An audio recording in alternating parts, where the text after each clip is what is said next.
तत्वार सूत्र के एक एक अध्याय का विवेचन आपको मिल रहा है।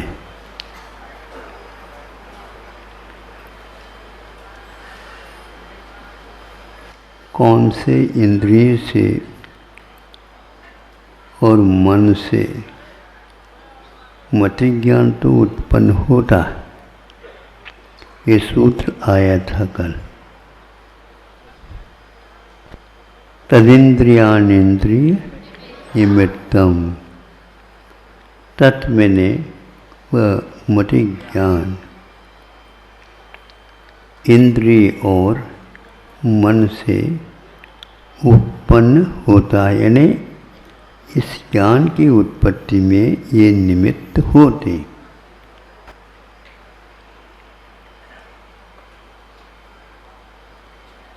इंद्रियों से उत्पन्न होता है क्या बाहरी निमित्त से उत्पन्न होता है? बाहरी निमित्त के कारण भीतर आत्मा में यदि ज्ञानावरणीय कर्म जो एकेंद्रिय, द्विंद्रिय, तीन्द्रिय, चौरेंद्रिय, पंचेंद्रिय, इनके क्षयोपशम से जो क्षमता मिलती है उससे, यह सूत्र का संक्षेप अर्थ है। मन के द्वारा भी मति ज्ञान उत्पन्न होता है, ये भी कहा, किंतु आप लोगों ने गौर किया होगा श्रुतज्ञान की उत्पत्ति के लिए इन दोनों अध्याय में कहीं स्वर नहीं मिल रहे हैं, प्रकरण इसमें नहीं मिल रहा है। श्रुतज्ञान मति ज्ञान से भिन्न है। मति ज्ञान और इंद्रिय ज्ञान ये असंख्य को भी प्राप्त होते हैं, किंतु श्रुतज्ञान क्योंकि यह मोक्ष मार्ग का प्रकरण होने के कारण श्रुतज्ञान को लिया जाए, किंतु एकेंद्रिय के पास भी श्रुतज्ञान है और श्रुतज्ञान उत्पन्न होता है। एकेंद्रिय है, द्विंद्रिय है, तीन इंद्रिय है, चौरेंद्रिय है, पंचेंद्रिय। मोक्ष मार्ग की अपेक्षा से तो उन्हें प्राप्त नहीं होगा, किंतु सामान्य रूप से प्रश्न उठेगा तो इसका उत्तर ये मिलेगा कि एकेंद्रिय के पास भी श्रुतज्ञान विद्यमान है। इस प्रकार इस तत्वार सूत्र में बहुत छानबीन करने के बाद भी कोई ऐसा सूत्र मिल नहीं रहा है। खींच करके अर्थ निकालो, बात अलग है। मति पूर्वकम कहा है, लेकिन मति पूर्व में होता है, फिर इसके उपरांत ही श्रुतज्ञान होगा, ये कहा है मोक्ष मार्ग की विवक्षा में। लेकिन मति ज्ञान को ही श्रुतज्ञान कहो, यह नहीं हो सकता। मति ज्ञानावरणीय कर्म का क्षयोपशम, श्रुतज्ञानावरणीय कर्म के क्षयोपशम से ही मति ज्ञान और श्रुतज्ञान उत्पन्न होगा। इसलिए इंद्रियों के द्वारा श्रुतज्ञान उत्पन्न नहीं होता, ये स्पष्ट हो रहा। उसी प्रकार है? हाँ, अब आ गया, वो भी आ रहे हैं। तो इससे स्पष्ट हो गया कि इंद्रिय के माध्यम से श्रुतज्ञान की उत्पत्ति नहीं हो रही है, क्योंकि तत् इस शब्द के माध्यम से उमा स्वामी महाराज जी ने केवल मति ज्ञान के उत्पत्ति के बारे में विषय दिया है, इसलिए अब जिज्ञासा होगी हमारी तो पहले होगी, आप लोगों के दिमाग में नहीं आए हो तो बाद में कर लो आप। हम लगाओ, आप स्वतंत्र हैं, लगा सकते हैं, लेकिन यदुआ तद्वा तो नहीं लगा सकते। हाँ, उसके क्रम से, उसके निमित्त से ही लगाएंगे। तो श्रुतज्ञान गुण की उत्पत्ति वहाँ स्वामी महाराज जी के अनुसार इंद्रिय और मन से उत्पन्न नहीं होता है, ये स्पष्ट किया। क्योंकि तत् का अर्थ वहाँ पर मत ज्ञान से मतलब है, श्रुत ज्ञान से नहीं। अब ये कुछ लोग शंका कर सकते हैं, वह यह है श्रुतम अनिंद्रिय से तो कहा है। बिल्कुल, ये क्या कहता है सूत्र? श्रुत की, श्रुत को अनिंद्रिय ने मन का विषय कहा है, मन से उत्पन्न नहीं हुआ। इसलिए आप जल्दी न करिए, श्रुत ज्ञान की उत्पत्ति के लिए मन जो है निमित्त पड़ता है। हाँ, ये निश्चित है, मन होता है तो उस समय पांचों इंद्रिय भी होते हैं, ये पक्का है। लेकिन जहाँ पर पांच इंद्रियाँ होती हैं वहाँ पर मन हो भी सकता और नहीं भी हो सकता। इसलिए जल्दी न करके आप लोग थोड़ा सा मंथन करो। क्रीम के जो घी निकलता है ना, वह बिना बिलोने, तो वो आजकल जो है ना बहुत जल्दी बिना बुलौने घी खाना चाहते हैं। ध्यान रखो, उससे आपको चर्बी बढ़ेगी ज़्यादा और पाचन शक्ति के ऊपर प्रभाव पड़ेगा। फिर भी आप शंका कर रहे हैं इसके बारे में, आपका मन का निश्चित मंथन चल रहा है। लेकिन आप मन के मंथन का अर्थ ये नहीं लेना कि दही को छोड़ करके केवल पानी का मंथन करो। इसलिए आप लोगों को चाहिए तत्व सूत्र को आप देख रहे हैं, पढ़ रहे हैं, चिंतन कर रहे हैं और सुना भी रहे हैं, और मैं भी सुन रहा हूँ ये भी ध्यान रखिए। तो तदिंद्रियान इंद्रिय निमित्तम, यह मत ज्ञान की उत्पत्ति में इंद्रिय और मन निमित्त पड़ते हैं। यह इतना ही सूत्र का अर्थ है। तट के द्वारा श्रुत ज्ञान को यहाँ पर इन्होंने छुआ ही नहीं है, क्योंकि यदि मन के द्वारा भी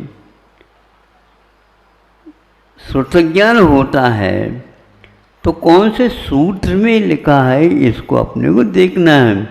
तो उन्होंने ये आज के अध्याय में श्रुतम अनिंद्रियस्य ये कहा, लेकिन श्रुत ज्ञान की उत्पत्ति की बात यहाँ पर नहीं कही जा रही है, किंतु श्रुत ज्ञान को मन का विषय कहा है। पांच इंद्रियों के द्वारा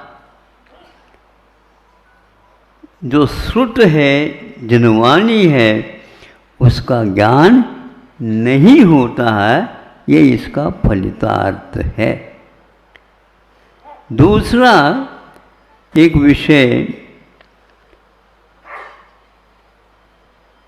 अनिंद्रियस्य कहने से ईशत इंद्रिय लिया गया है। ईशत इंद्रिय में कभी भी स्पर्शेंद्रिय, रसनेन्द्रिय, घ्राणेन्द्रिय, चक्षु इंद्रिय और श्रोत्रेंद्रिय ये पांचों ही नहीं आते, किंतु ईशत इंद्रिय का अर्थ वहाँ पर और कुछ भी नहीं लिया। और यदि इंद्रिय उसको फिर भी मानते हैं मन को, तो उसकी निवृत्ति कहाँ पर होती है और उसके उपकरण आदि के क्या बनते हैं, इसका कोई भी उल्लेख तत्वसूत्र और उनकी टीकाओं में नहीं किया गया है। इसलिए हम आपको यह आज्ञा तो देंगे नहीं, लेकिन ये सहयोग भी नहीं मिल पाएगा हमारा हमसे। आप जो है ना भले ही संकोच में पड़ जाओगे, तो आज तो महाराज सहयोग भी नहीं दे रहा है। योग तो वहाँ पर होता है कि कुछ संख्या हो, केवल शून्य के शून्य गुना कर दो तो कुछ मिलने वाला नहीं, और उसको कुछ मिला दो शून्य में शून्य तो भी कुछ मिलने वाला नहीं है। कुछ भाग दो तो भी वहाँ पर कर्ज ही होगा और कुछ मिलने वाला नहीं है। इसलिए बहुत ही सावधानी के साथ आप सुनो सुनो, अनियत होना अलग विषय है, किंतु इंद्रिय और मन के द्वारा श्रुत ज्ञान की उत्पत्ति मानना अलग विषय है। ये हो ही नहीं सकता, और तत्वसूत्र में कहीं भी हो हमें दिखाओ नहीं है। इतना ही नहीं, धवला में भी यह नहीं आया, छाना हमने अच्छे ढंग से, हाँ, और अच्छे हथकरघा के कपड़े के माध्यम से छाना, छाना वाला बारा वाला, हाँ, इसलिए वहाँ मिलने वाला ही नहीं है। यह विषय पहले भी हमने दिया था, लेकिन जोरदार नहीं दिया था, किंतु आज जोरदार हम ये कह सकते हैं कि श्रुत ज्ञान की उत्पत्ति में मन और इंद्रियां सहयोग नहीं कर सकते, उमा स्वामी महाराज जी के अनुसार। दूसरा विषय,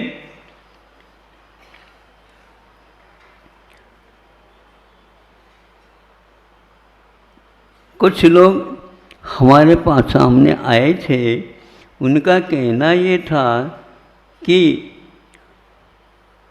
जीव अमूर्त है, अमूर्तिकर्ता, हाँ, ये तो द्रव्य संग्रह में आया ही है, तो उसको जीव को अमूर्त कहा है, तो वह अवधि ज्ञान का विषय नहीं बन सकता है। किंतु यह उनकी तर्कना है या शंका है। शंकाकार के पास उत्तर हो ये नियम नहीं, लेकिन उत्तर जिसके पास है उसके पास शंका अवश्य रहती है।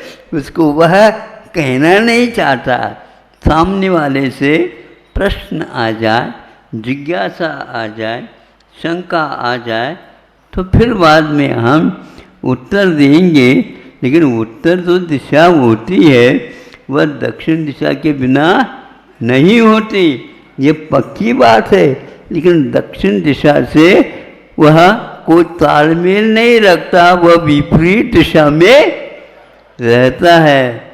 इसलिए आप लोगों के सामने ये कहना चाहता हूँ कि अवधि ज्ञान का विषय अमूर्त नहीं है, यानी जीव नहीं है, ऐसा कहने का कभी भी आप साहस न करिए।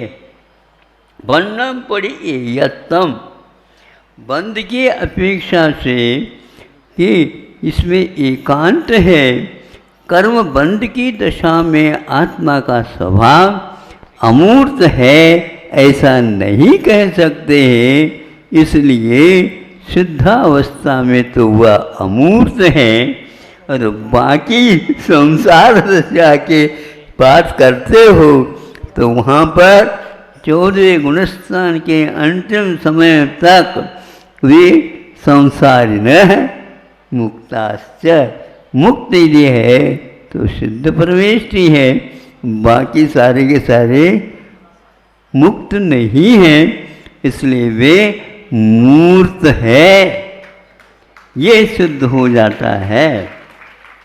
तो कैसे करेंगे हम? तो यही उत्तर हमने उनको दिया है कि यद्यपि यह स्वभाव की अपेक्षा से अमूर्त है अथवा अमूर्त बन सकता है, इस अपेक्षा से अमूर्त है, किंतु वर्तमान में वह अमूर्त नहीं है तो मूर्त है।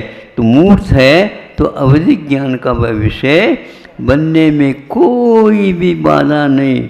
इसके साथ साथ कि मनःपरि ज्ञान की भी यही दशा है, वह भी अमूर्त के नहीं मूर्त के ही अनंत में भाग को अपना विषय बनाता है, यानी उसका भी विषय मूर्त ही है, अमूर्त नहीं है।